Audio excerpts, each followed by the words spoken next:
Hello, listeners at WVOX. This is Barbara Fix and Rabbi Amiel Wall with a wonderful guest. Our guest who's joining us is Mark Goldwasser, extremely knowledgeable in all the areas.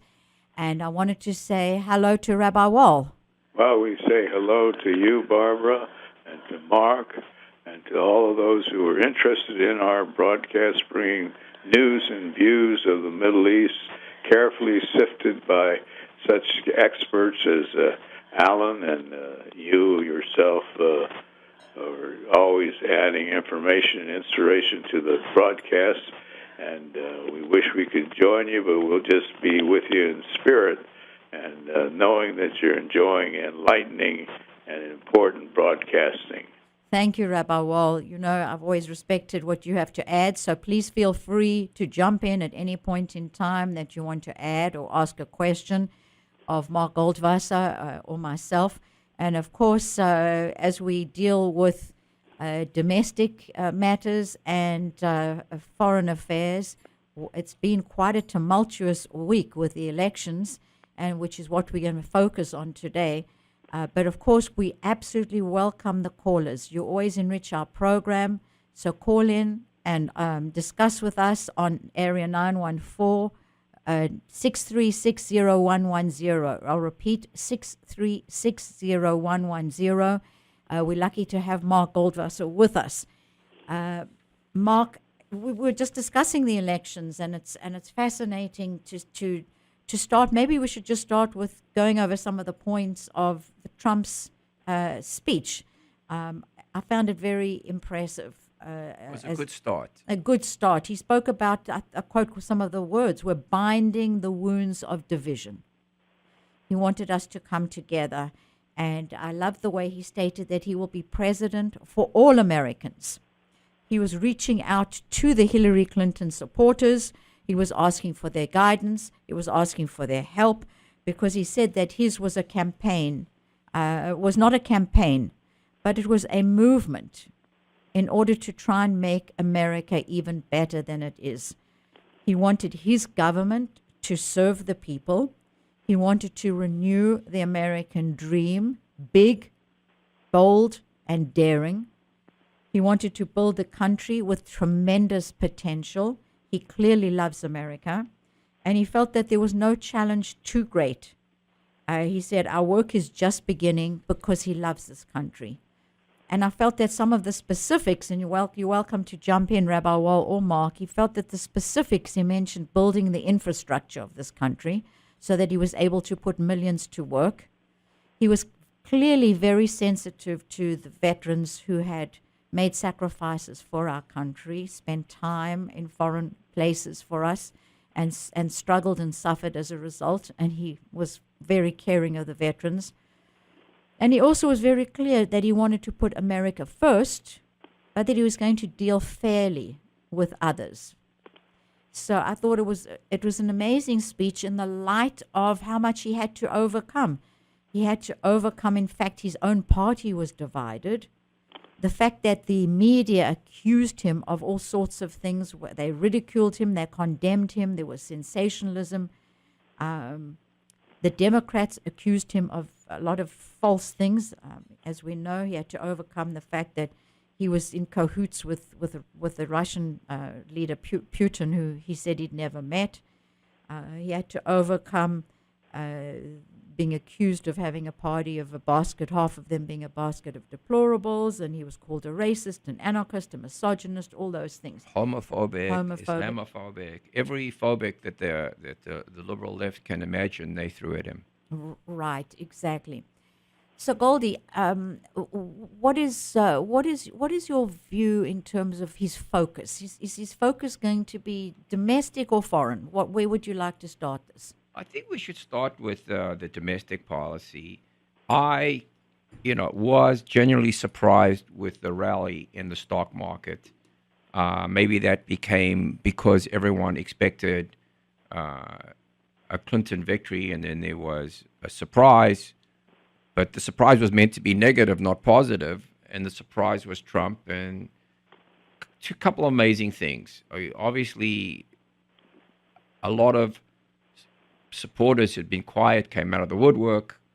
One famous investor, Stan Druckenmiller, who worked for Soros for many years, basically said, I sold all my gold and I bought SPOCs and get ready for an expansionist America.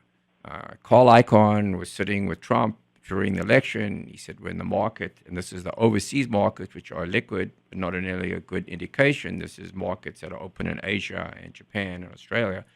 He said when it was down 800, this is like at, let's say, midnight on Tuesday, he said he tried to buy stocks and he couldn't get execution.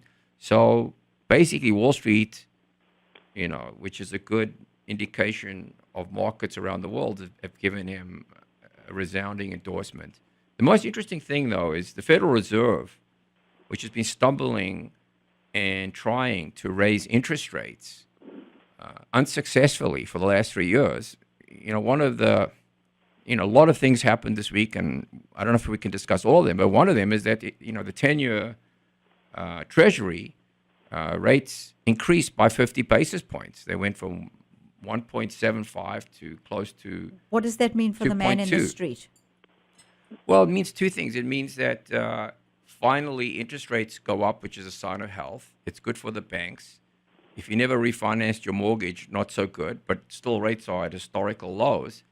But it's just a good endorsement to the United States because low interest rates, which have been the last rung to support this economy, zero interest rates are not indicative of a healthy economy. The fact that rates increased means down the road, people are optimistic that this economy is going to do a lot better. Thank you. That's basically the summary for the man in the street. Our listeners who are listening understand that that's pretty good for. But getting into the specifics, I was very fortunate with my sister to visit, go and hear Trump when he spoke at Waldorf Astoria to the Economic Club of New York.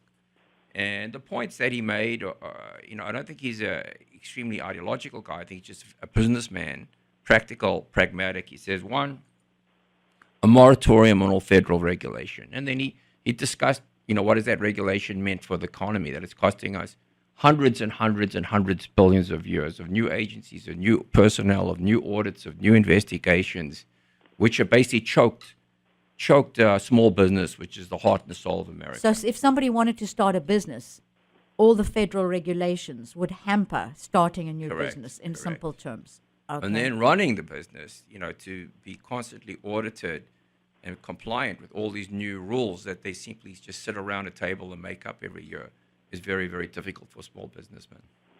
So by taking away some of these regulations, you would agree that their businesses would be freer to start up and to grow and to employ more people, so that in general that would be healthy for the economy. Very healthy for the economy. Plus, but he didn't stop there. He said he wants a flat corporate tax rate of 15%. This is for corporations, which is, very significant, very material. He talks about... Why is that? Can you just explain what a flat tax would mean for us? Well, the corporate tax rate is 35%. So if we go to 15%, it means corporations have that much more money to grow, capital to reinvest in their business and finally compete. His point was American corporate tax rates are amongst the highest, if not the highest in the world. So American corporations are in a global economy, and they're fighting with one hand impaired. Now they can really compete, level the playing field. So by having more money, they grow their business, which means, again, I'm just the man in the street is concerned with jobs, because that is the reason I feel very much that Correct. that the blue states turned red, because people were just really, as Michael Moore said, that were just really struggling without jobs. We've had the most sluggish economy, I think, since 1939. And, I saw one report that basically said our economy should have been 10% larger today under, let's say, normal growth rates of 3% than it is now. Oh, I think we have a caller. Can we take Sure. take the caller? Sure. Thank you. Caller, come in. Hello? We have a caller? Yes, hi. Good afternoon. Good afternoon. I'm enjoying the show. And I wanted to add in another thought about what you're talking about. I certainly do hope that the changes that Mr. Trump tries to get through Congress on corporate tax and regulation, work as well as everybody is hoping. I kind of think they will. But I just want to add a thought here, especially for folks in our hometown in New Rochelle, that we're going in the opposite direction. Our next budget is going to be breaking what we call the tax cap here in New Rochelle. And it was confirmed to me today by the city manager's office that every homeowner in New Rochelle is going to be losing the refund they get from Albany for the STAR program. And, I don't think that's such a good idea. I agree with you. That's quite sad for the men of families in New Rochelle. And we have to take a break now. Thank you for that comment about local I hope we can do something about that. Hope so too, and agree with you. Okay, thank you very much. Vince. I'll keep listening. Okay.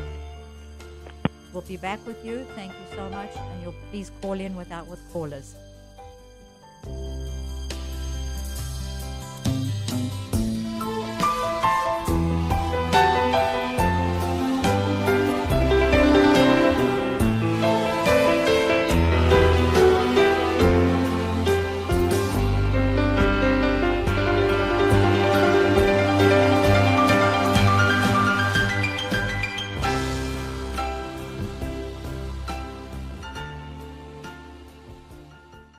With business news at 20 past the hour, here's the latest update from the Fox Business Network on 1460 WVOX. From the Fox Business Network, Samsung wants to control your car. The South Korean company is buying auto parts supplier Harman International Industries for $8 billion. The deal makes smartphone maker Samsung a major player in the world of automotive technology. More trouble for American Apparel. It's in bankruptcy proceedings again. American Apparel was founded by Dov Charney, who was ousted from the company 2 years ago. American Apparel has agreed to sell its intellectual property rights and some assets to Canadian company Gildan Activewear. There's a Taco Bell that will be serving alcohol, and guess where it is? On the Las Vegas Strip. This Taco Bell will have a bar menu including gin, vodka, rum, and tequila. With the Fox Business Report, I'm Carol Zimmer. One call could decide your child's future. We're Mathnasium Learning Centers, the world's specialist in teaching math. We began with a powerful idea. Teach kids math the way that makes sense to them, and kids will actually enjoy math. They'll do more of it, leading to higher and higher levels of mastery. Today, Mathnasium has 700 franchised locations. Find yours at mathnasium.com and make the call that could decide your child's future. Mathnasium, we make math make sense. One local media outlet's home office is located in McLean, Virginia. Another will soon be relocating to Woodbury, Long Island. Here is the radio for you to play. WVOX, locally owned and locally operated in Westchester, New York. That was no ordinary radio. That's right. We actually reside in the community we serve. What a radical idea, huh? And guess what? We're not going anywhere. Committed to you, committed to Westchester, and staying in Westchester. 1460 WVOX. WVOX.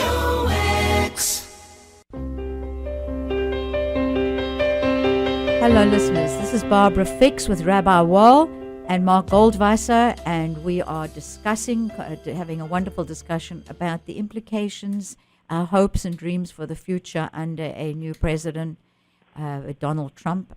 And we were talking about the domestic, in fact, the economic plan, and what we hope is going to happen for the man in the street with new jobs through a moratorium on federal regulations, flat tax, and I think we were just discussing about incentives in bringing back offshore money.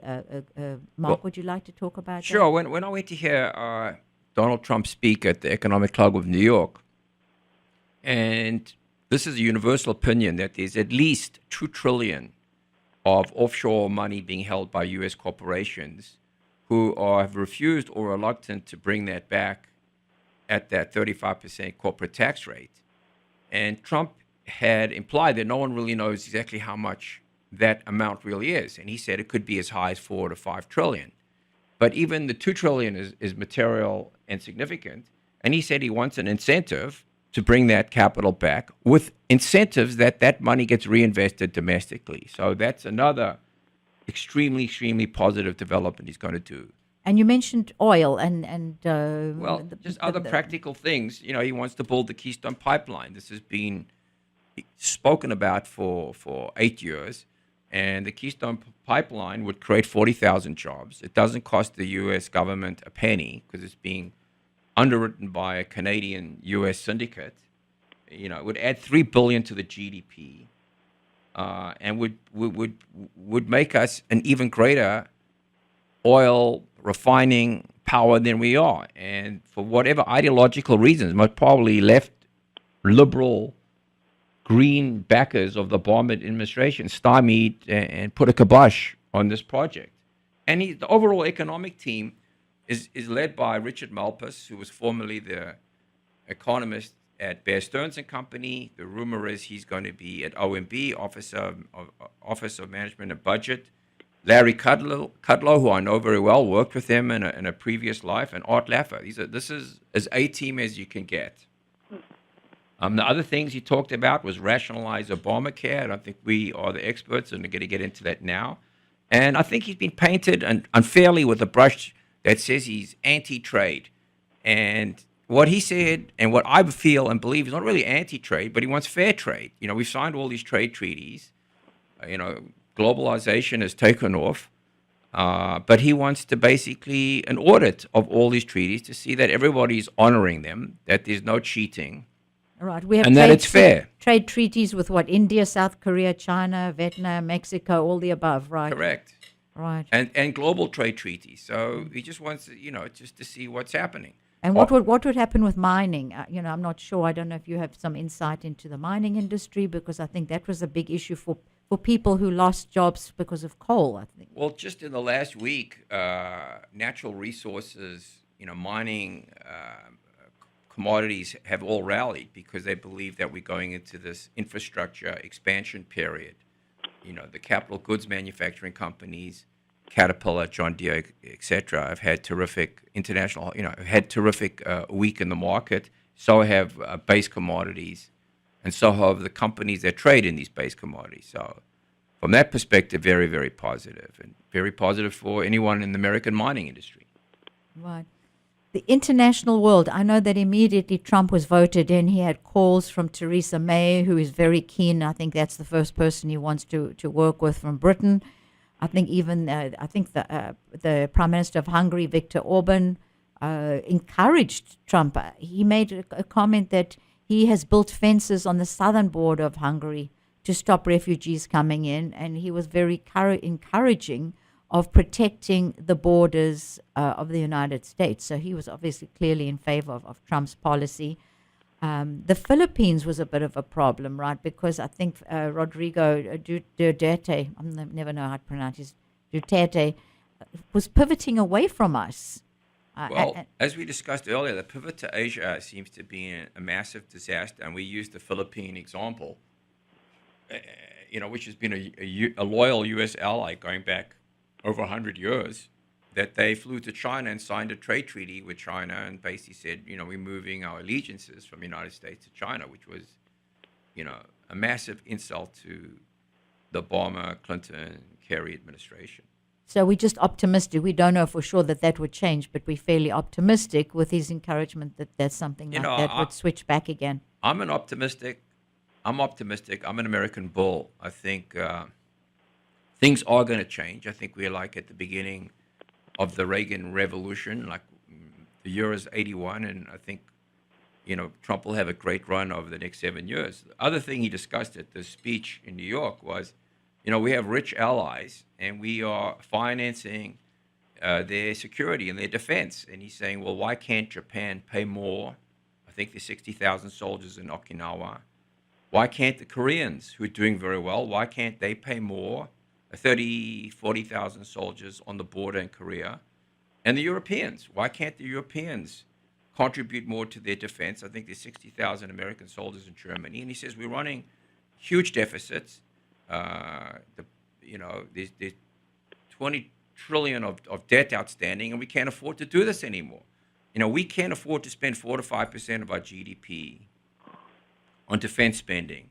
Support our allies who are having, 6-week, 8-week paid vacations, 35-hour work weeks, and they're spending less than 0.5% on GDP. It doesn't make sense. So I don't think Trump is a deep ideological president, but he's just going to be pragmatic, practical, and he's going to look at it with a businessman's perspective, which is going to be fresh because we haven't really had that in a long, long time.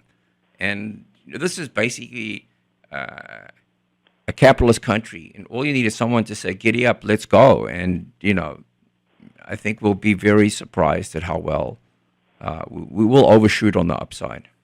Well, I think somewhat sometimes about President Calvin Coolidge, who was living in the 20s, and he said the business of America is business. And I think simple adages like that will help us repair the situation and improve the whole arena of cooperation. That's a wonderful comment. Agree Rabbi 100%, Rabbi. Yeah, I see Mark nodding his head, and very happy to hear you jump in about that. Quote of Calvin Coolidge. You have a wonderful perspective. And on that note, let's take a break. I think the station wants us to take a break, and we'll be back. And call us at 636-0110.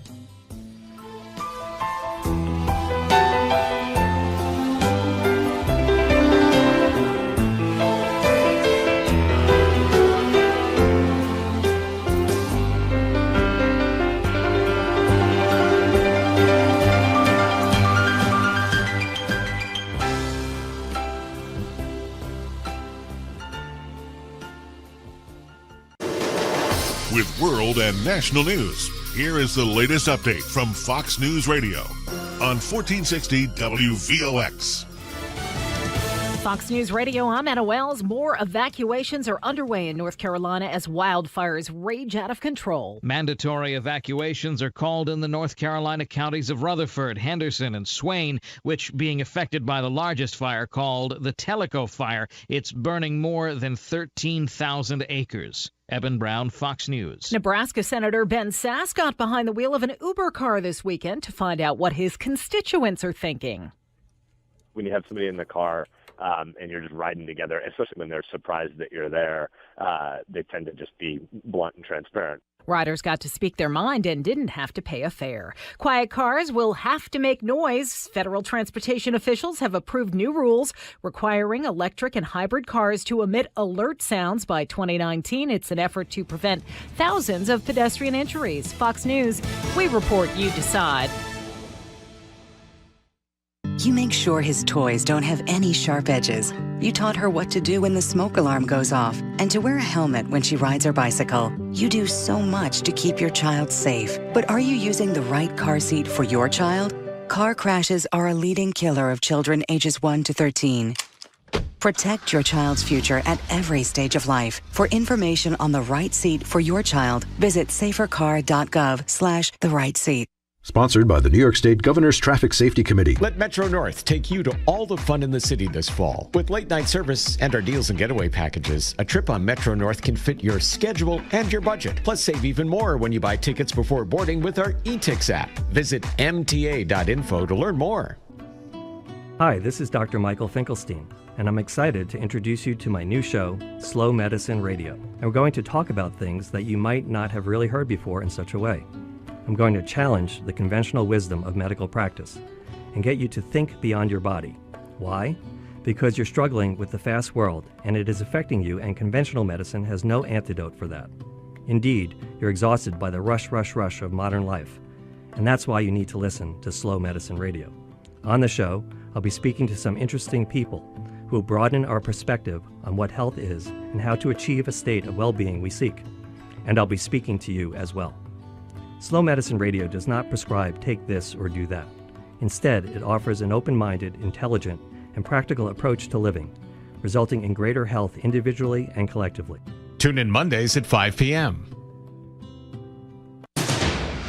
Steve Pelletieri's Eye on Weather is brought to you on WVOX by Energy and the Indian Point Energy Center, right for New York. Forecast Westchester County and the vicinity for today, mostly sunny and mild. Highs will climb into the lower 60s. Cloudy skies this evening, periods of rain through the overnight. Lows falling back to around 45. Occasional rain on Tuesday. Tuesday's highs into the lower 50s. Rain ends later afternoon and evening. Overnight lows low to middle 40s. Mostly sunny by Wednesday. Wednesday's highs upper 50s. Sunshine, great weather Thursday near 60. I'm Steve Pilot Jr. reporting for 1460 WVOX. Teresa Motko is a senior systems engineer at Indian Point Energy Center. I live with my husband Rich and our 2 kids, less than 4 miles from Indian Point.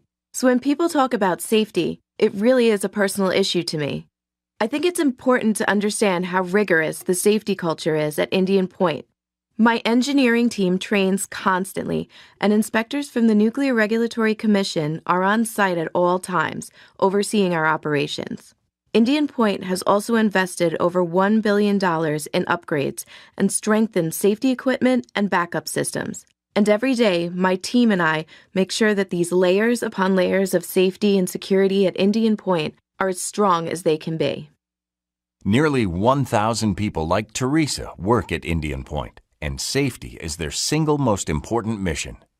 Learn more about the plant that generates about 25% of the power used in the city and Westchester each year at rightfornewyork.com. Some local media outlets just don't get it. At WVOX, we value our hosts, and we know you do too. And rest assured, they're not going anywhere. Committed to you. Committed to Westchester and staying in Westchester. You're locally owned and locally operated 1460 WVOX.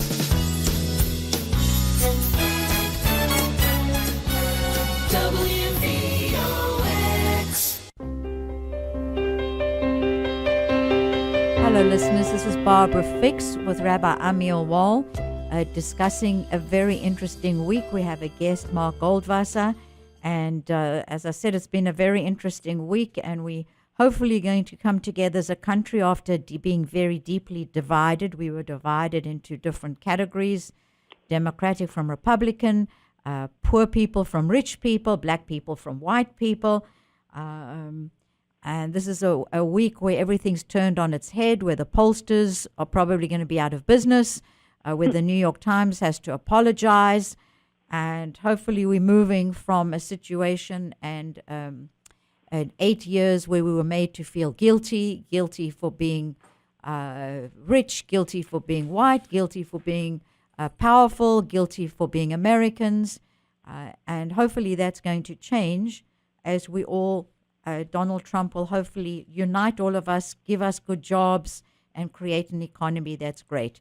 But the flip side of it is we need to look at our foreign policy as well. And I think what we'd like to do for the second half of the show, and please jump in, Rabbi Wall, as you feel free, and Mark, I would love your opinion, is talk about foreign policy and then emphasize what this means for Israel. We're predominantly a Jewish show, which with a rabbi and his knowledge, we like to focus on the relationship between this country and Israel.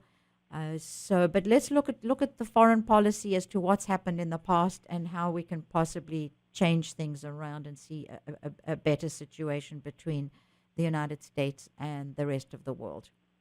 Well, as we said on the domestic economic policy, we don't believe President-elect Trump is a deep ideological president. But he's going to be a very pragmatic, practical, and to quote the rabbi, the business of America is business. And he's going to look at our foreign policy and look where we're spending money.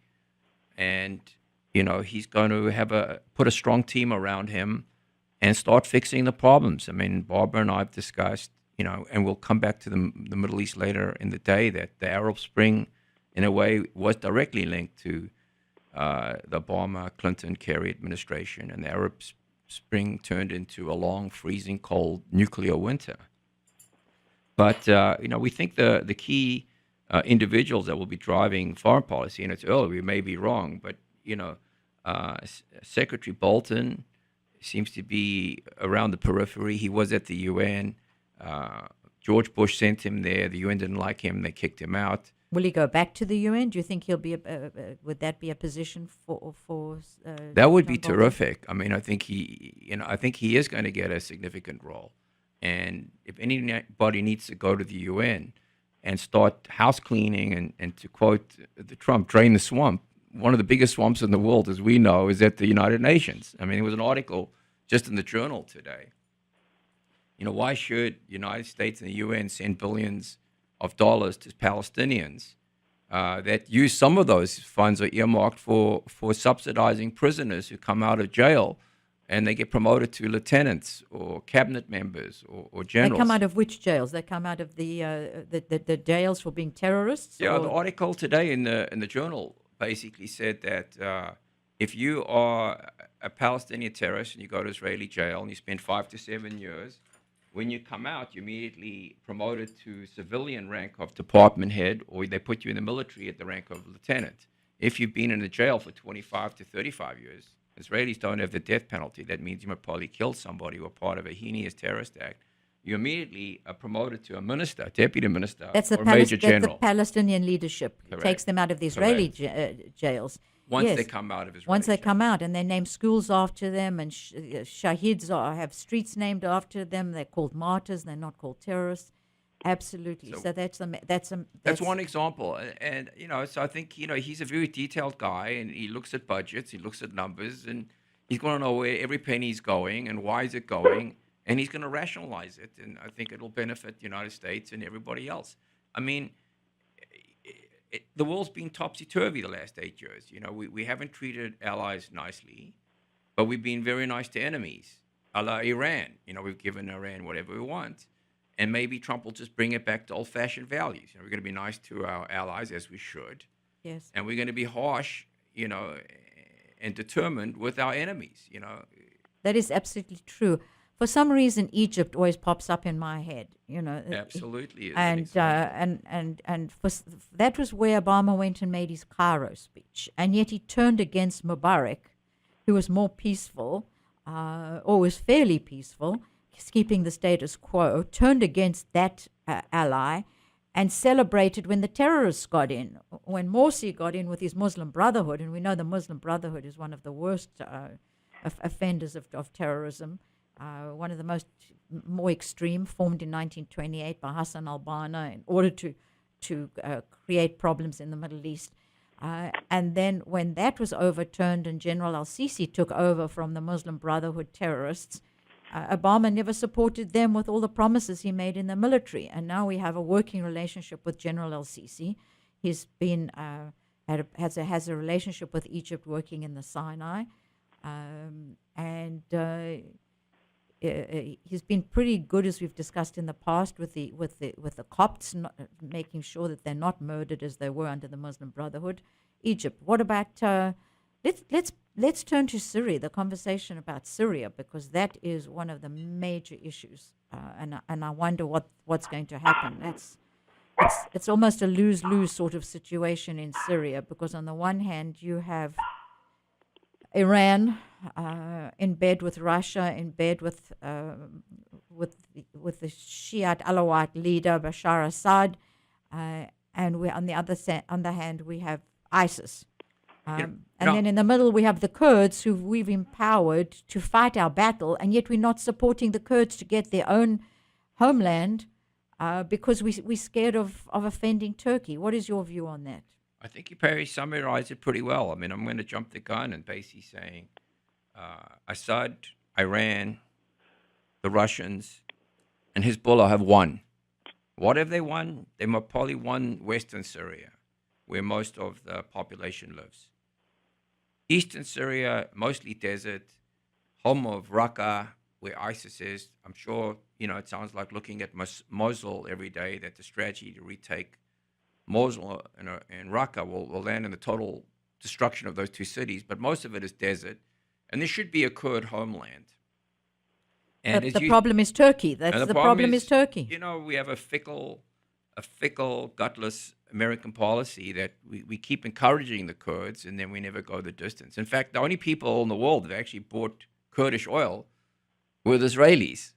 And we keep hearing stories, that Turks are dealing with ISIS. They're buying ISIS oil. And the Israelis got into trouble for buying Kurdish oil. And the Israelis have supported the Kurds going back to the 50s, 60s, and 70s, which is So who knows what's going to happen to eastern Syria? But western Syria, we know the outcome.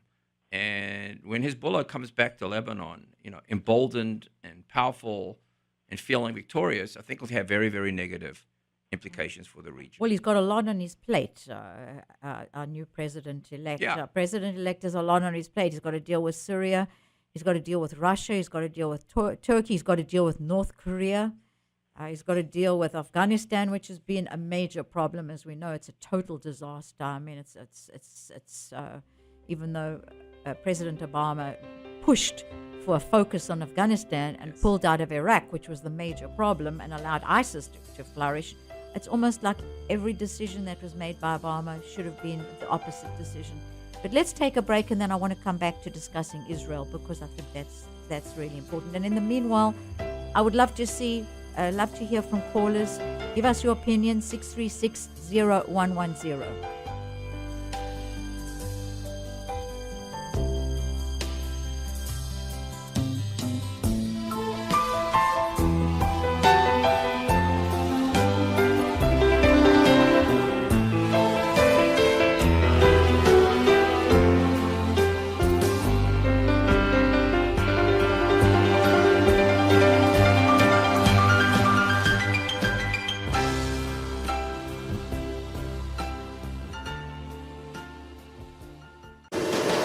With world and national news, here is the latest update from Fox News Radio on 1460 WVOX.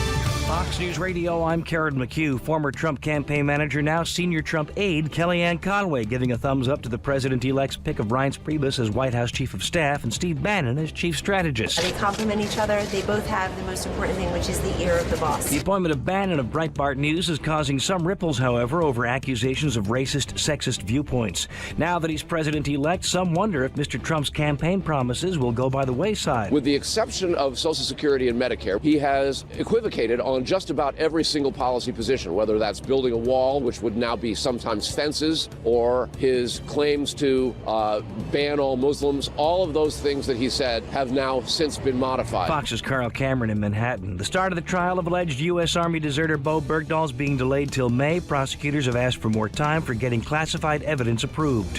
Fox News, we report, you decide.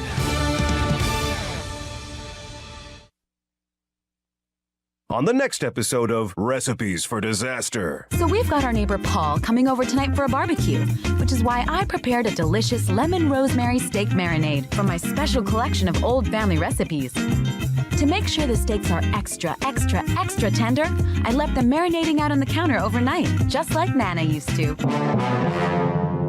Maria may mean well, but without food safety, it never ends well. Always thaw or marinate foods in the refrigerator at 40 degrees Fahrenheit or below, or you could make your friends and family really sick. Maria's neighbor Paul didn't think twice about the steak he ate until he was presenting his company's financial forecast to the board. That's when a sudden bout of food poisoning made it explicitly clear that profits weren't the only thing on the rise. Watch Recipes for Disaster at foodsafety.gov. You'll learn the right steps as Maria does everything wrong. Brought to you by the USDA, HHS, and the Ad Council. Whitney Radio has some very good news for anyone who wants to keep their car looking like new after an accident. New Rochelle now has its very own high-tech modern body repair shop, and your car is in for a real treat. Laser Frame and Body Repair is the name of this spectacular new entity, and it's just around the corner from our radio stations on 74 Potter Avenue. Owner Martin Goldsmith's new Laser Frame and Body Repair is now open, specializing in foreign and domestic automobiles, and they're even an authorized Lexus repair shop. Laser Frame and Body Repair guarantees all work done to your car and offers free estimates, and they also make it easy for you with free pickup and delivery and 24-hour towing. So if your car needs some cleaning up after an accident, rely on Martin Goldsmith's new Laser Frame and Body Repair on 74 Potter Avenue in New Rochelle, just off 5th Avenue. They know the business, and they know how to get your car back on the road looking like new. The number is 914-632-8100, 632-8100. They take great pride in your car, and it shows. Laser Frame and Body Repair, now opened on Potter Avenue in New Rochelle. Hi, my name is Jen Graziano, and I'd like to take a moment to tell you about one of my family's funeral homes, Zion Memorial Chapel.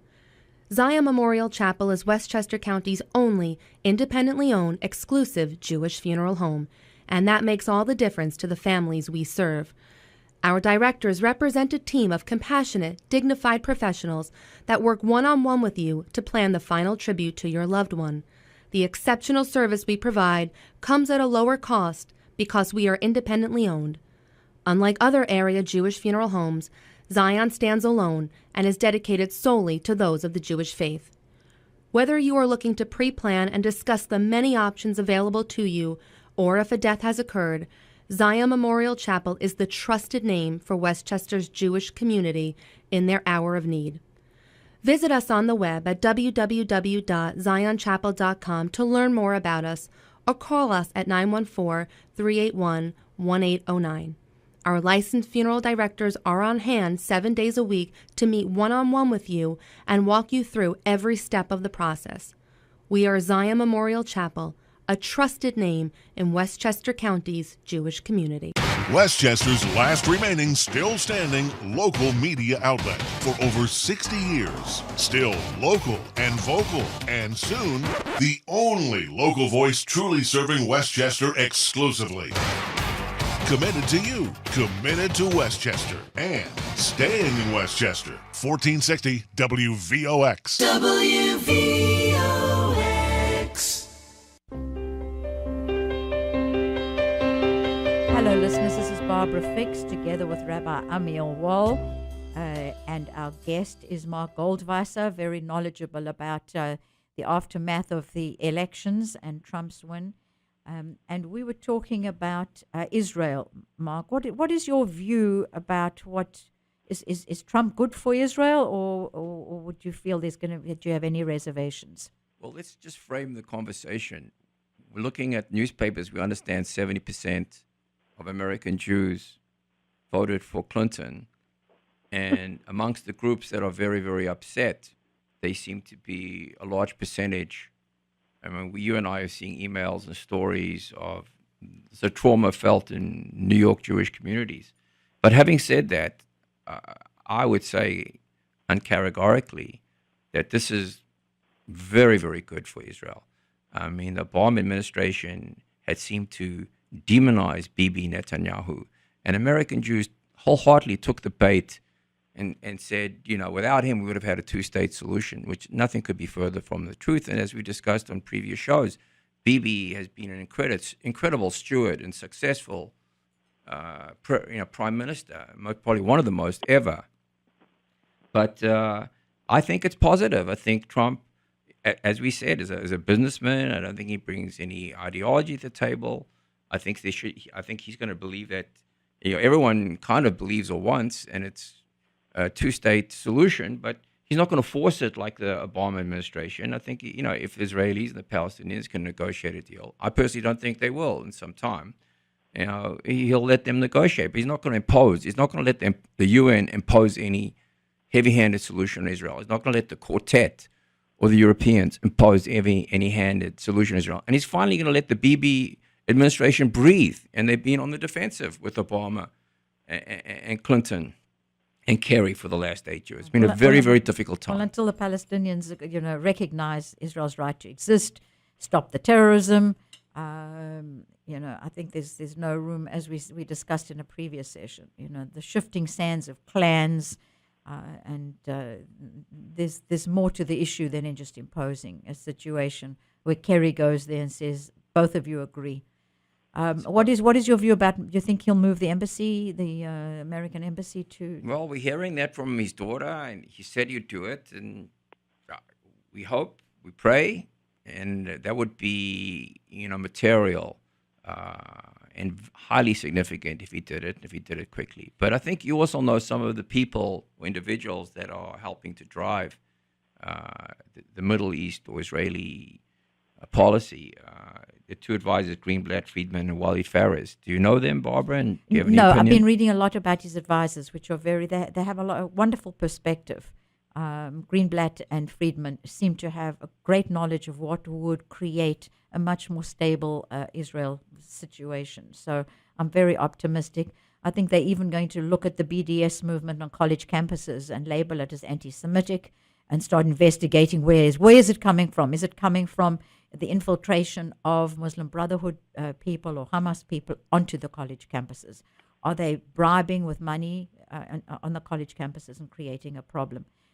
Mark, there was a deal done between Obama, which was good for Israel. It was $38 billion memorandum of understanding over 10 years. But there was an issue with Congress not being able to have any say. How do you think that's going to work? I think what he did was the deal was just basically a slight increase over the historical contribution, the $38 billion over 10 years. But the way he had written it was that Congress couldn't add any more to it in times of emergency or change it, that it would have to come back to, that it was fixed for 10 years. And I think this was another one of his executive actions. I'm not sure whether that will be remain. But, most American Jews perceive that $38 billion as tzedakah, and not to be too arrogant, but sequestration has certainly hurt the U.S. military over the last 8 years or 6 years. And everybody that we speak to in generals and conferences that you and I attend are talking about irregular warfare, cyber warfare, and we don't need to focus as much on conventional warfare. And, the one good thing that Trump is delivering is the end of the PCism, that we'll be able to identify the enemy as Islamic terrorists, which the Pentagon and the military weren't ever allowed to say. And many generals said, you're never going to defeat your enemy unless you identify your enemy. So the American army, military, Pentagon, needs Israel more like the venture capital arm of the Pentagon. They're developing the new technologies for the future wars. So that $38 billion is an investment, and it's a great investment, and it's in as much America's interest as it is in Israel's interest. Right, exactly. I went to the drone factories in Israel. Israel's development of drones has been absolutely phenomenal. I know the F-35s that have been provided, only Israel have asked or encouraged Israel to modify them and share the technology, and even service the F-35s, which no other country is allowed to do. So those examples of where the United States really needs Israel's brain power as a startup nation, and the technology that they provide, the intelligence they provide. Whatever happened, President Obama didn't like Bibi from day one. Was that just a personality thing, or he didn't like the Likud ideology, or was Bibi staying in the way of his, most hopeful goal, which was peace with Iran?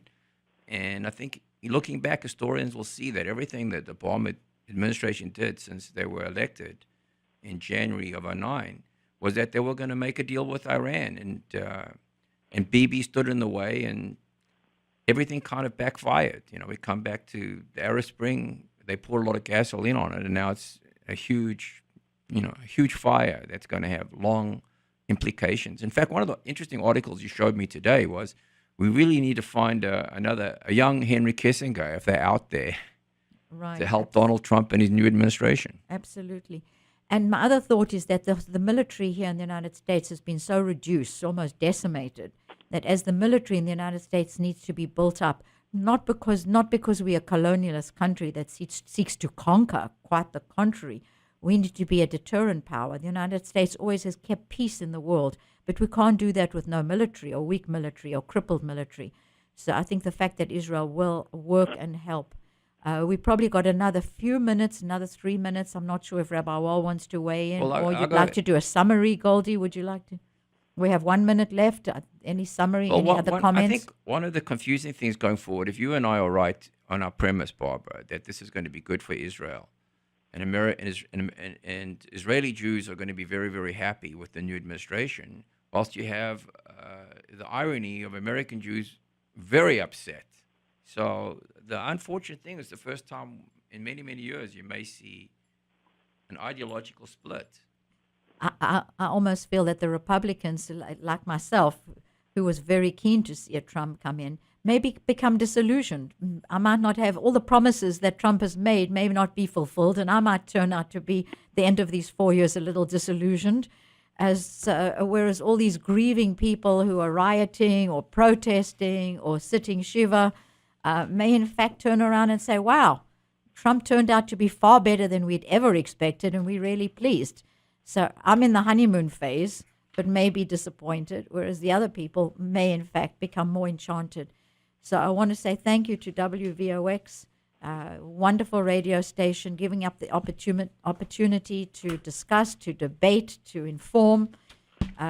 Goldie, thank you always for your input. Thank you to the rabbi for always being there for us, and to our callers who call us. And hopefully we're going to be back with you next week with some other topics. Thank you very much.